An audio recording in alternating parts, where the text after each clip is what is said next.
adoración y canta la creación y canta, canta la creación.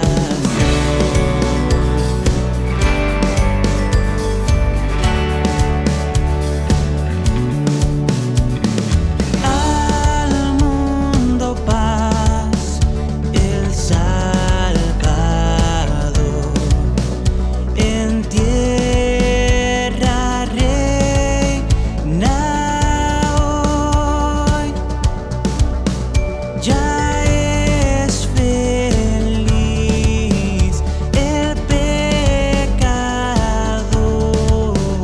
Jesús perdón le da, Jesús perdón le da, Jesús, Jesús perdón le da. Rompió mis cadenas, me dio vida nueva y al fondo del mar echó mi maldad, lavó mis pecados y me ha perdonado. Solo en el nombre de Jesús hay libertad.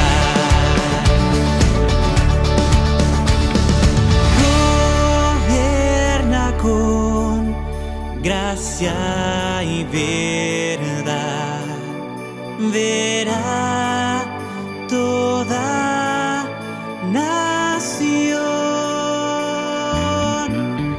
las glorias de su rectitud y de su eterno amor, y de su eterno amor, y de su eterno amor. Rompió mis cadenas, me dio vida nueva y al fondo del mar echó mi maldad, lavó mis pecados y me ha perdonado. Solo en el nombre de Jesús rompió mis cadenas, me dio vida nueva y al fondo del mar echó mi maldad, lavó mis pecados y me ha perdonado. Solo en el nombre de Jesús hay libertad.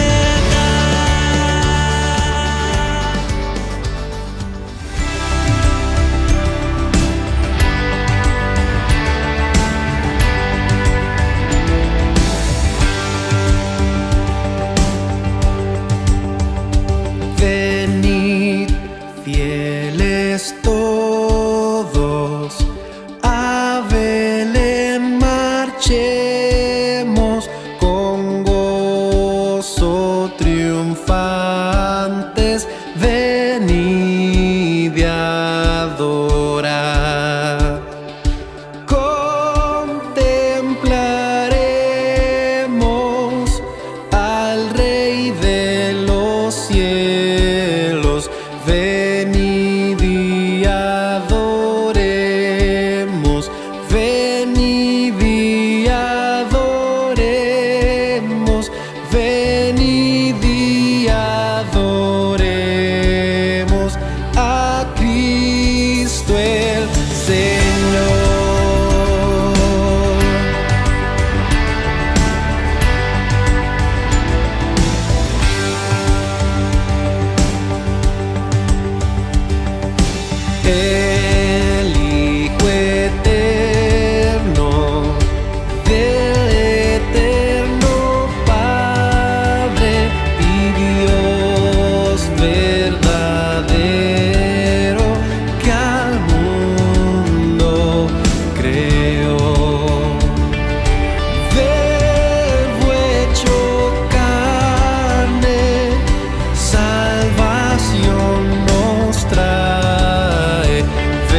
canten con gozo, coros celestiales, resuenen los cielos con su adoración.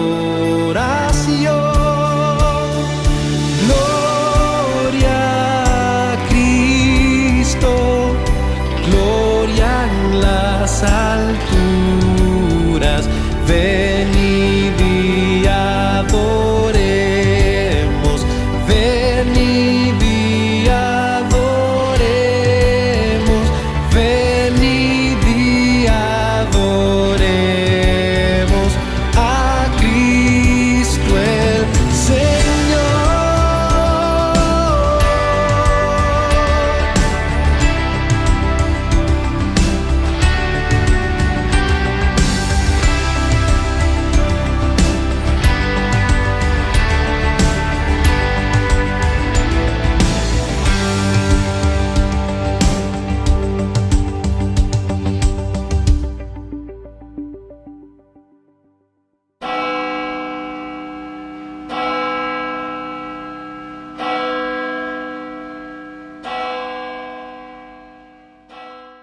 Muy buenas noches. Estamos en los últimos 2 estudios de las cosas que debemos cultivar en nuestras vidas y ahora vamos a ver lo que es la esperanza y cómo es importante para nuestras vidas y para nuestro crecimiento. Entonces voy a pedirles que me acompañen por favor en una oración. Señor, queremos darte gracias en este momento por el compromiso que tienes con nosotros para hacernos crecer y llegar a la madurez en ti. Te pedimos, Señor, que esta palabra que vamos a ver ahora eche raíces profundas en nuestras vidas y así, Señor, crezcamos y produzcamos el fruto que tú quieres ver en nuestras vidas. Ayúdanos ahora a captar lo que tú nos quieres revelar a través de tu palabra y, Señor, que podamos poner en práctica lo que vemos aquí. Que tú, Señor, nos utilices para hacer crecer también tu reino en este mundo. Entonces te damos este tiempo y te damos nuestras vidas, Señor. En el nombre de Cristo Jesús. Amén. Amén. Muy bien. Pues en el Proverbio 13, versículo 12, dice así: la esperanza que se demora enferma el corazón, pero el deseo cumplido es árbol de vida. Entonces, en marzo teníamos la esperanza de que íbamos a aplanar la curva, como la famosa curva, y que en 15 días íbamos a volver a la normalidad. Pero se puede decir que esa esperanza se demoró. Entonces, en muchos países ahora la cantidad de suicidios, la cantidad de adicciones se ha disparado. Y lo que estamos viendo es que, aun con la mención de una vacuna para el COVID, todavía hay mucha incertidumbre. Entonces, muchos han perdido su confianza en las autoridades, su esperanza en ellos y que ellos realmente supieran lo que están haciendo con todos los decretos que ha habido, que como lo que pasó con un amigo mío cuando andaba en su carro, que andaba con las ventanas cerradas y un tránsito lo paró y para decirle que tenía que andar adentro de su carro con una tapaboca. Y aparte que su esposa tenía que andar en el asiento atrás. Entonces, pues hay una historia que quisiera compartir que va así. En una ciudad, el sistema escolar tenía un programa para ayudar a los niños a realizar sus tareas cuando estaban encamados en el hospital. Un día un maestro asignado al programa recibió una llamada pidiéndole que visitara a un niño. Tomó el nombre del niño y el número de su cama y echó un telefonazo a su maestra para ver lo que ellos estaban estudiando en la escuela, en su clase. Entonces, la maestra respondió que ellos estaban estudiando sustantivos y adverbios. Entonces, el maestro fue a visitar al niño en esa tarde en el hospital y se dio cuenta que nadie le había mencionado la gravedad de las quemaduras que este niño tenía y que él sufría mucho. Entonces, inquieto al ver la condición del niño, balbuceó mientras le decía: tu escuela me ha enviado para ayudarte con los sustantivos y los adverbios. Entonces luego se pusieron a trabajar. Cuando se fue, sintió que no había logrado mucho con este niño. Pero al día siguiente, una enfermera le preguntó: ¿qué le hiciste a ese chico? Y el maestro pensó que debía haber hecho algo malo y comenzó a disculparse. No, dijo la enfermera, no entiendes. Nos preocupaba si ese chico sobreviviría. Pero desde ayer su actitud ha cambiado por completo. Está luchando y respondiendo al tratamiento. Es como si hubiera decidido vivir. 2 semanas después, el niño explicó que había perdido por completo la esperanza hasta que llegó el maestro. Todo cambió cuando llegó a una conclusión. No enviarían a un maestro a trabajar en sustantivos y adverbios si fuera con un niño moribundo. Es la verdad, ¿no? Que no se puede sobrevivir sin la esperanza. Piensen en los discípulos. Los discípulos habían dejado todo para seguir a Cristo y habían escuchado todas sus promesas del futuro, habían observado sus milagros, pero cuando el Señor tomó el último suspiro en la cruz, ellos perdieron todas sus esperanzas. Su esperanza murió con Él. Pues todos hemos enfrentado momentos así en nuestras vidas, cuando nos sentimos agobiados por nuestra situación, desesperados. Y las veces cuando todo parece ser fuera de control. El punto es que las circunstancias a menudo pueden provocar un sentir de desesperación en nuestras vidas. La esperanza no es automático. La esperanza se tiene que cultivar. A veces es muy difícil tener esperanza.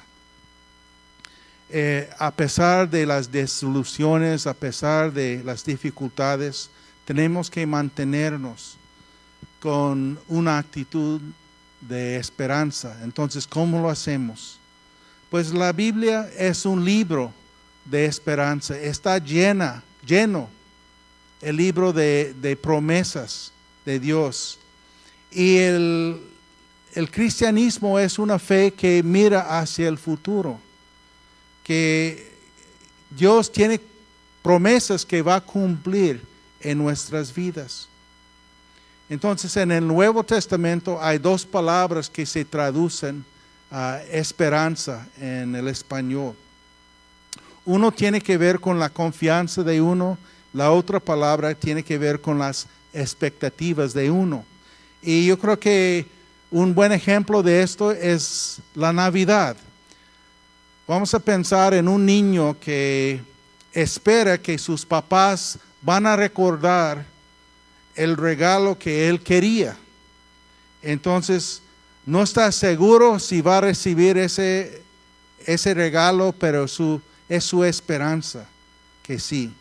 Por otro lado, el niño va pensando en Navidad y tiene una esperanza que sí va a haber regalos debajo del árbol, que se va a celebrar la Navidad. Esa es su expectativa de lo que va a suceder. Y él anticipa recibir algo. Entonces, en la Biblia, la palabra que se traduce esperanza a menudo es esta segunda versión de la palabra esperanza. Habla de expectativas que tenemos. Uno es una esperanza de lo que puede suceder. La otra es una esperanza de algo que va a suceder. Es una expectativa en cuanto a algo que uno cree que va a pasar. ¿Ok? Entonces, la Biblia es un libro de promesas que habla de la vida venidera que Dios tiene para con nosotros. Entonces, hay 3 tipos de esperanza que vemos en la Biblia. La primera realmente no es esperanza, es más bien falta de esperanza. Es un problema que hoy día ha provocado muchos suicidios. O sea, es una falta de esperanza que pues el futuro no tiene nada positivo para nosotros. Esto se ve en Efesios 2:11, donde dice, por lo tanto, recuerden ustedes los gentiles de nacimiento, que en ese entonces ustedes estaban separados de Cristo, excluidos de la ciudadanía de Israel y ajenos a los pactos de la promesa, sin esperanza y sin Dios en el mundo. Entonces, de falta de esperanza es básicamente, pues, no conocer a Dios y no tener expectativas de que Él te podría recompensar. ¿Ok? Entonces no hay una esperanza para el futuro. La segunda esperanza es una esperanza falsa. Está aún peor que no tener esperanza, porque uno tiene su confianza en algo que realmente no va a suceder. Es como el alcohólico que cree que en cualquier momento puede dejar de tomar en el momento que él lo decide. O es la persona que cree en la reencarnación, que va a tener una segunda oportunidad después de esta vida para hacer las cosas bien. O es la persona que cree que sus propias buenas obras son suficientes para ganarse la salvación. Entonces, esos son esperanzas falsas. Entonces, la tercera versión de esperanza es la esperanza verdadera. Y es la esperanza que se basa en las promesas de Dios. La esperanza está muy ligada a la fe. De hecho, la fe trabaja hoy en nuestras vidas, mientras la esperanza le echa porras a la fe y le señala las recompensas que vendrían después por la perseverancia. Entonces, el desarrollo de esta esperanza es el resultado de un proceso de cooperar con lo que el Espíritu Santo está haciendo en nuestras vidas. En Romanos 5, 1-5 dice, en consecuencia, ya que hemos sido justificados mediante la fe, tenemos paz con Dios por medio de nuestro Señor Jesucristo. También por medio de Él y mediante la fe, tenemos acceso a esta gracia en la cual nos mantenemos firmes. Así que nos regocijamos en la esperanza de alcanzar la gloria de Dios. Y no solo en esto, sino también en nuestros sufrimientos, porque sabemos que el sufrimiento produce perseverancia. La perseverancia, entereza de carácter, la entereza de carácter, esperanza. Y la esperanza no nos defrauda, porque Dios ha derramado su amor en nuestro corazón por el Espíritu Santo que nos ha dado. Los cristianos tenemos una bendita esperanza, que es el cielo. En 1 Corintios 2:9 dice, ningún ojo ha visto, ningún oído ha escuchado, ninguna mente humana ha concebido lo que Dios ha preparado para quienes lo aman. Esta es una promesa grande, enorme. Y es la gran esperanza de todos los cristianos, que vamos a estar con el Señor en el cielo. Es un lugar donde vamos a pasar la eternidad con Él. En Romanos 8:18 en adelante dice así: de hecho, considero que en nada se comparan los sufrimientos actuales con la gloria que habrá de revelarse en nosotros. La creación aguarda con ansiedad la revelación de los hijos de Dios, porque fue sometida a la frustración. Esto no sucedió por su propia voluntad, sino por la del que así lo dispuso. Pero queda la firme esperanza de que la creación misma ha de ser liberada de la corrupción que la esclaviza, para así alcanzar la gloriosa libertad de los hijos de Dios. Sabemos que toda la creación todavía gime a una, como si tuviera dolores de parto. Y no solo ella, sino también nosotros mismos, que tenemos las primicias del Espíritu, gemimos interiormente mientras aguardamos nuestra adopción como hijos, es decir, la redención de nuestro cuerpo, porque en esa esperanza fuimos salvados. Pero la esperanza que se ve ya no es esperanza. ¿Quién espera lo que ya tiene? Pero si esperamos lo que todavía no tenemos, en la espera mostramos nuestra constancia. Entonces, aquí Pablo está hablando de esta promesa de un cuerpo nuevo que vamos a recibir. Dice que tenemos las primicias del Espíritu en nuestro interior, pero estamos esperando algo mejor. Estamos esperando un cuerpo nuevo, la redención de nuestro cuerpo. Entonces, es algo reservado para el cielo, para un día de estos, cuando ya pasamos de este cuerpo. El cielo es un lugar real.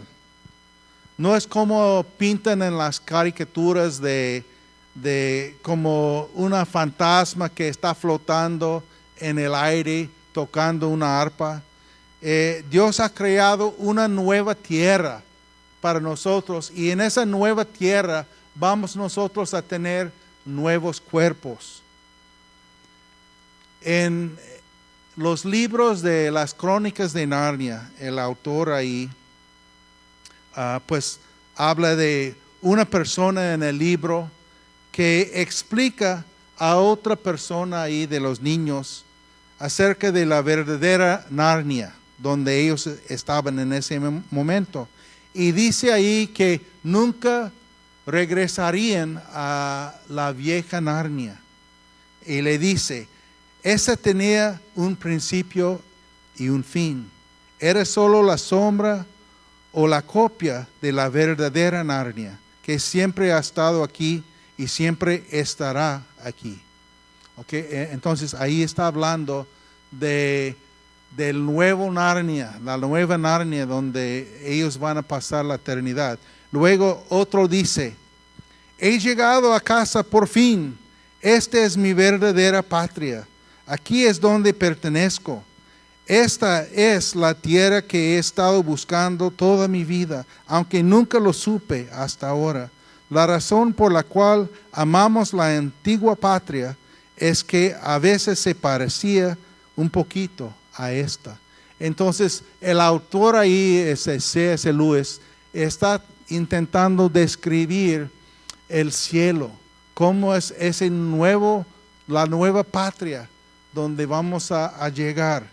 Un lugar que es, pues, donde vimos actualmente es una sombra de ese lugar. Entonces, en el cielo va a ser un paraíso verdadero, aún más glorioso que el paraíso de la huerta de Edén. En Apocalipsis 21, 3-5 dice, oí una potente voz que provenía del trono y decía, aquí entre los seres humanos, está la morada de Dios. Está hablando Dios a los seres humanos a su alrededor. Y dice, Él acampará en medio de ellos y ellos serán su pueblo. Dios mismo estará con ellos y será su Dios. Él les enjugará toda lágrima de los ojos. Ya no habrá muerte, ni llanto, ni lamento, ni dolor, porque las primeras cosas han dejado de existir. El que estaba sentado en el trono dijo, yo hago nuevas todas las cosas. Y añadió, escribe porque estas palabras son verdaderas y dignas de confianza. Subrayen esas palabras en sus Biblias. Dice, escribe porque estas palabras son verdaderas y dignas de confianza. Luego en versículo 27 ahí, en el mismo capítulo dice, nunca entrará en ella nada impuro, ni los idólatras, ni los farsantes, sino solo aquellos que tienen su nombre escrito en el libro de la vida, el libro del Cordero. Entonces ese paraíso, el cielo, será glorioso en parte porque todo ahí será correcto, en el sentido de que no habrá nada malo ahí. No habrá tristeza, sino gozo. No habrá odio, sino amor. No habrá violencia, sino paz. No habrá sufrimiento ni enfermedad, sino restauración. No habrá frustración, sino satisfacción. Y podría seguir de todas las cosas hermosas que va a haber en el cielo. Pero quería hablar de otra esperanza que tenemos, que es una expectativa no tan lejana. Es algo que se llama el rapto. Siempre pensaba en el rapto por muchos años como algo de la ciencia ficción, pero estoy más convencido que nunca que es algo que vamos a experimentar nosotros. Entonces quería leer algunos versículos que hablan del rapto y por qué estoy convencido de que nosotros vamos a pasar por esto. Pues empezamos en 1 de Tesalonicenses 4, de versículo 13 a 18, donde pues Pablo dice que no quería que los hermanos allá en Tesalónica ignoraban de este hecho del rapto. Y ahí dice, hermanos, no queremos que ignoren lo que va a pasar con los que ya han muerto, para que no se entristezcan como esos otros que no tienen esperanza. Entonces, ellos no tenían esperanza, nosotros queremos tener esperanza. Dice, ¿acaso no creemos que Jesús murió y resucitó? Pues claro que sí. Así también Dios resucitará con Jesús a los que han muerto en unión con Él. Conforme a lo dicho por el Señor, afirmamos que nosotros, los que estemos vivos y hayamos quedado hasta la venida del Señor, de ninguna manera nos adelantaremos a los que han muerto. El Señor mismo descenderá del cielo con voz de mando, con voz de arcángel y con trompeta de Dios, y los muertos en Cristo resucitarán primero. Luego los que estemos vivos, los que hayamos quedado, seremos arrebatados junto con ellos en las nubes para encontrarnos con el Señor en el aire. Y así estaremos con el Señor para siempre. Por lo tanto, anímense unos a otros con estas palabras. Entonces, quería anotar algunas cosas aquí. Vemos que este encuentro con el Señor es un encuentro en el aire. No es cuando el Señor viene a la tierra y toca tierra, sino es un reencuentro con Él en el aire. Luego, en 1 Corintios 15, 51 a 54 dice, fíjense bien en el misterio que les voy a revelar. No todos moriremos, pero todos seremos transformados en un instante, en un abrir y cerrar de ojos, al toque final de la trompeta. Pues sonará la trompeta y los muertos resucitarán con un cuerpo incorruptible, y nosotros seremos transformados. Porque lo corruptible tiene que revestirse de lo incorruptible, y lo mortal de inmortalidad. Cuando lo corruptible se revista de lo incorruptible y lo mortal de inmortalidad, entonces se cumplirá lo que está escrito: la muerte ha sido devorada por la victoria. Entonces aquí dice que los cristianos que se encuentren con Cristo en el aire van a recibir un cuerpo nuevo. En ese instante, en un abrir y cerrar de ojos, va a ser transformado nuestro cuerpo en un cuerpo nuevo. Y así vamos a encontrarnos con el Señor en el cielo.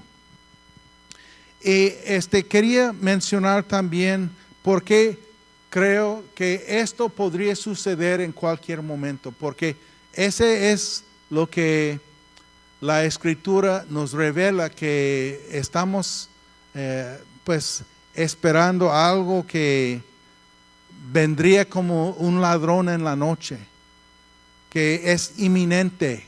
Inminente es la palabra que quiere decir que puede suceder en cualquier momento. No hay una espera para eso. Entonces vamos a ver en Apocalipsis 4. Pues en capítulo 2 y 3 de Apocalipsis habla Cristo Jesús a las 7 iglesias. Entonces Él está hablando a la iglesia entera en ese pasaje, pero en Apocalipsis 4 cambia el programa. Dice ahí versículo 1, después de esto, o sea, está hablando después de lo de la iglesia, vi una puerta abierta en el cielo.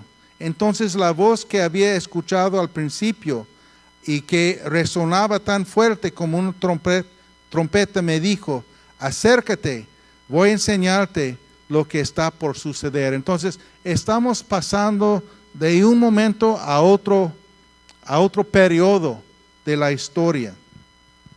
Aquí, pues, después de capítulo 3 ya no vemos la iglesia, no se menciona en Apocalipsis la iglesia, hasta, vemos en capítulo 19 que la novia de Cristo regresa con Él a la tierra, y en ese momento es cuando el Señor Jesucristo va a vencer el anticristo, la bestia que está dominando en la tierra, y va a enfrentar al anticristo y las naciones de la tierra ahí. Entonces vemos que en capítulo 4 empieza a narrar la historia de lo que va a pasar cuando Dios castiga al mundo. O sea, va a experimentar el mundo la ira de Dios. Apocalipsis 3:10, cuando Cristo está hablando a las iglesias, pues dice esto a la iglesia de Filadelfia: ya que has guardado mi mandato de ser constante, yo por mi parte te guardaré de la hora de tentación que vendrá sobre el mundo entero para poner a prueba a los que viven en la tierra. Entonces aquí indica que el Señor va a proteger la iglesia. En otra parte, en 1 de Tesalonicenses 5:9, dice esto: porque Dios no nos ha llamado para castigarnos, sino para que recibamos la salvación por medio de nuestro Señor Jesucristo. Entonces aquí dice que no nos ha destinado a recibir el castigo, sino la salvación. Romanos 5:9 dice: y ahora que hemos sido justificados por su sangre, con cuánta más razón por medio de él seremos salvados del castigo de Dios. Y por fin en 2 de Pedro, capítulo 2, versículo 4 a 9, dice así: Dios no perdonó a los ángeles cuando pecaron, sino que los arrojó al abismo, metiéndolos en tenebrosas cavernas y reservándolos para el juicio.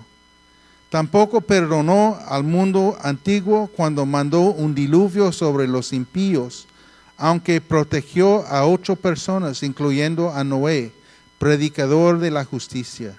Además, condenó a las ciudades de Sodoma y Gomorra y las redujo a cenizas, poniéndolas como escarmiento para los impíos.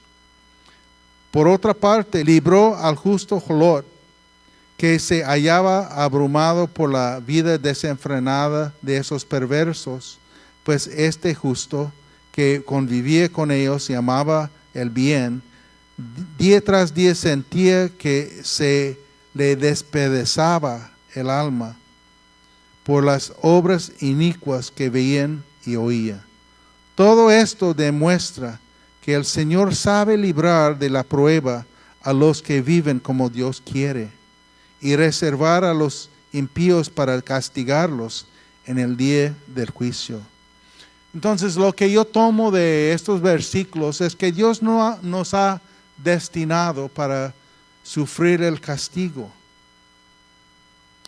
También hay algunas advertencias, como hay aquí, donde Pedro dice que el Señor sabe librar de la prueba a los que viven como Dios quiere.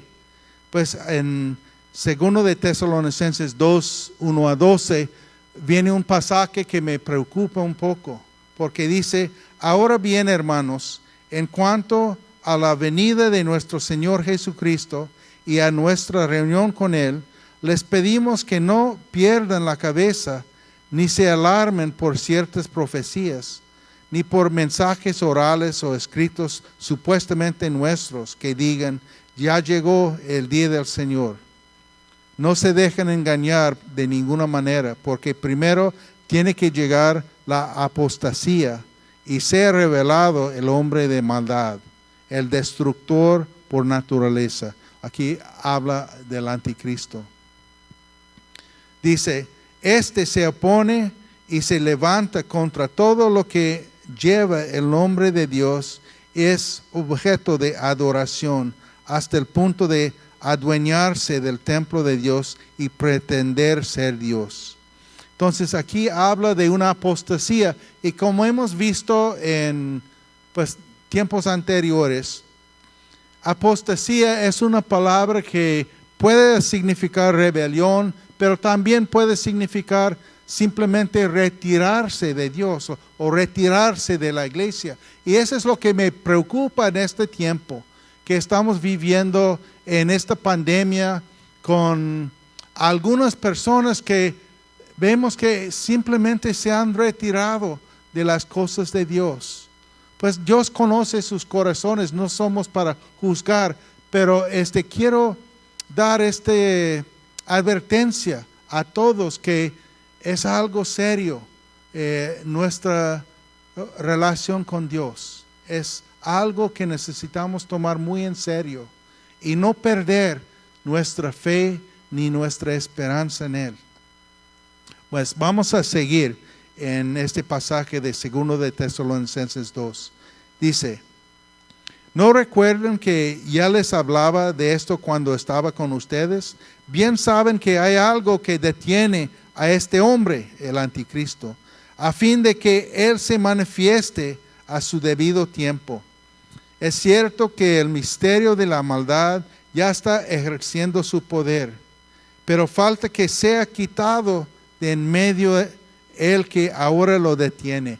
Y yo creo que aquí está hablando del Espíritu Santo. Dice: entonces se manifestará aquel malvado, a quien el Señor Jesús derrocará con el soplo de su boca y destruirá con el esplendor de su venida. El malvado vendrá por obra de Satanás con toda clase de milagros, señales y prodigios falsos. Con toda perversidad engañará a los que se pierden por haberse negado a amar la verdad y así ser salvos. Por eso Dios permite que, por el poder del engaño, creen en la mentira. Así serán condenados todos los que no creyeron en la verdad, sino que se deleitaron en el mal. Entonces, esta es una gran advertencia para la iglesia y para nosotros que somos cristianos, que necesitamos avivar el fuego de nuestra fe. En algún momento aquí dice que el Espíritu Santo se va a retirar del mundo para permitir que la raza humana pues salga con la suya, básicamente. Que va a permitir que los seres humanos hagan lo que les dé la gana. Y ahí que el anticristo, que una mejor traducción de esa palabra anticristo es pseudocristo, o sea, falso Cristo. O sea, es una persona, un líder que va a levantarse en el mundo y todo el mundo va a clamar a él, que pues es el máximo. ¿Ok? Y él en ese momento se va a poner como un Dios en este mundo. Entonces, nos dice la Escritura que en ese periodo que empieza cuando Él establezca un pacto con muchas naciones, que empiece el reloj, que es una semana, según Daniel, una semana o 7 años, que empieza hasta, pues nos dan los días que se van a contar. Entonces, desde ese momento, ya sabemos cuándo viene el Señor, hasta el día que Él va a llegar a Jerusalén y tocar la tierra ahí. Entonces, eso que dice que nadie sabe el día ni la hora, pues eso se aplica al rapto, a la venida del Señor en el aire. Pero cuando habla de su segunda venida, cuando Él va a tocar tierra, podemos conocer hasta el día cuando Cristo va a llegar. Y pues si tienes más curiosidad acerca de esto, pues todo esto se habla Daniel en su libro. ¿Ok? Pero el punto aquí es que va a haber santos, va a haber mártires en ese último periodo de la historia antes de la segunda venida de Cristo. Pero no va a estar la iglesia ahí. ¿Ok? En fin, el Señor nos ha hecho a nosotros, los que somos la iglesia, una promesa de una herencia. Esa es nuestra esperanza. La herencia va más allá de la salvación, va más allá de pues estar con Él para la eternidad. Es algo que pues estamos produciendo fruto que da para esta herencia en el cielo. En Hebreos 6 dice así, empezando versículo 17. Dios quiso mostrar claramente a quienes habían de recibir la herencia que Él les prometía, que estaba dispuesto a cumplir la promesa sin cambiar nada de ella. Por eso garantizó su promesa mediante el juramento. Imagínense, Dios hace juramento aquí. De estas dos cosas que no pueden cambiarse y en las que Dios no puede mentir, recibimos un firme consuelo. Los que hemos buscado la protección de Dios y hemos confiado en la esperanza que Él nos ha dado. Esta esperanza mantiene firme y segura nuestra alma, igual que el ancla mantiene firme al barco.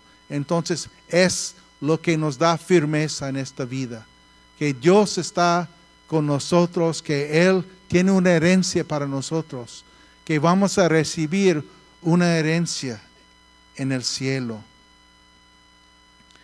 Y pues sabemos esto porque Dios mismo hizo juramento que así va a ser. Entonces, 1 de Pedro 1, 3-5 dice así: Alabado sea Dios Padre de nuestro Señor Jesucristo. Por su gran misericordia nos ha hecho nacer de nuevo mediante la resurrección de Jesucristo, para que tengamos una esperanza viva y recibamos una herencia indestructible, incontaminada e inmarchitable.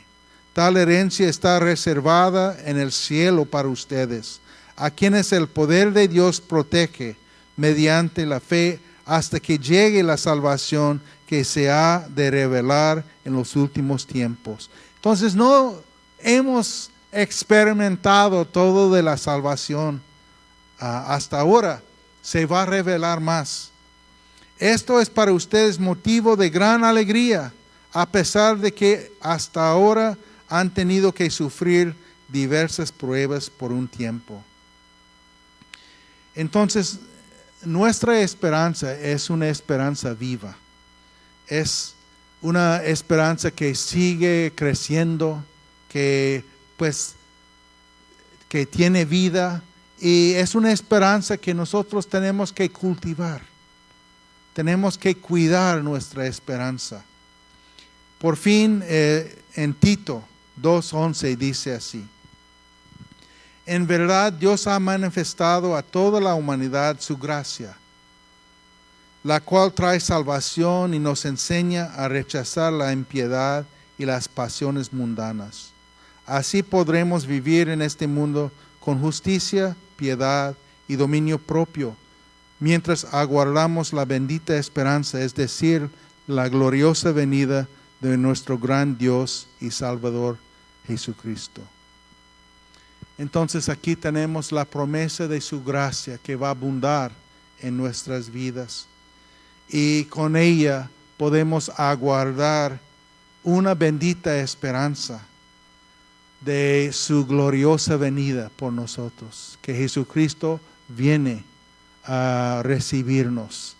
Entonces tenemos tanto motivo para alegrarnos y para regocijarnos por la esperanza que tenemos, la esperanza que Dios nos ha dado, que tenemos una herencia en el cielo, que el Señor viene por nosotros, que la salvación implica un nuevo cuerpo en un nuevo lugar en el cielo, y que allá vamos a pasar la eternidad con Dios. Tantas maravillas, tantas promesas, gloriosas promesas para un futuro hermoso. Pues vamos a orar. Señor, queremos darte muchas gracias en este momento. Sabemos que tú estás obrando en nuestras vidas. Sabemos, Señor, que hay muchas cosas pasando en el mundo, y que tú estás preparando el mundo para este último capítulo, Señor. Y queremos pedirte en esta noche que tu Espíritu Santo nos revele más y más de tus promesas para nosotros, Señor, que podamos vivir con la certeza que estas cosas nos pertenecen a nosotros, que se van a cumplir en nuestras vidas. Te damos gracias, Señor, que esas cosas futuras las podemos disfrutar ya en parte. Entonces, Señor, danos esa paz que sobrepasa todo entendimiento. Danos esa esperanza que nos hace seguros de la recompensa, de la herencia que vamos a recibir en el cielo. Y ayúdanos, Señor, a esforzarnos para en estos últimos días, Señor, a extender tu reino por todos lados. Señor, te pedimos, en fin, que como va terminando este año de 2020, que el próximo año sería un año de mucha bendición para la iglesia, que sea mucha bendición para esta ciudad, para las ciudades donde pues tú tienes tu pueblo. Te damos gracias, Señor, que nos has concedido el privilegio de colaborar en lo que tú estás haciendo en el mundo, de extender tu reino, Señor, a muchas personas, a muchas familias. Haz nuestro trabajo fructífero, Señor, en ti. Te lo pedimos en el nombre sobre todos los nombres, Cristo Jesús. Amén. Amén. Muy bien, pues que Dios los bendiga, que Dios los bendiga a los que están viendo por video y nos vemos en el nuevo año. Amén.